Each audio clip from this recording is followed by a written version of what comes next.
kanti abantu baphefumle ngelinqaku kwikhasi lethu leWhatsApp. Lo kaZwane wazamile amatiletile wakhe. Ndicinga noko sekulixesha bathatha itasi zakhe asikhwelele. Yena uPitso uyadingakala kwikhosi ngoba ngwane uPitso ucoach onamava omdala. Ngathi ingxaki mna ipha kwi-management. It's either ingxaki iphakathi kwabadlali ne-management nothi umqeqeshi. I-Kaizer Chiefs msasazi ndiyayizwela, andingomlandeli wayo. Ndiyayisizela and uAthazwane uphantsi koxinzelelo.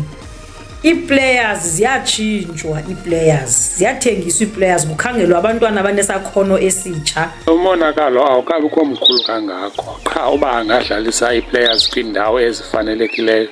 Ayeke ugqwetha ii-players azidlalise kwiindawo ezirongo. I-Chiefs hayi kunzima kuyo, akabuyo uPitso azolawula le ngxaki. Hayi uZwane ngoku hayi kunzima kakhulu kuyo. Singabalandeli balo eliqela leKaizer Chiefs sithetha inhliziyo zethu thina zibuhlungu ngokwendlela eliqhuba ngayo iqela, kodwa ke lo kaZwane sasinawo umdla futhi yayikwasithi thina abalandeli ababerhalele into uba makadalikwe lithuba, kodwa siyabona ukuyohlulakala. Uba likhona uncedo esinolifumana nakuchairman makasincede. uAthazwane yena impela hayi umsebenzi kuyacaca ukuthi hayi umhlulile ngempela.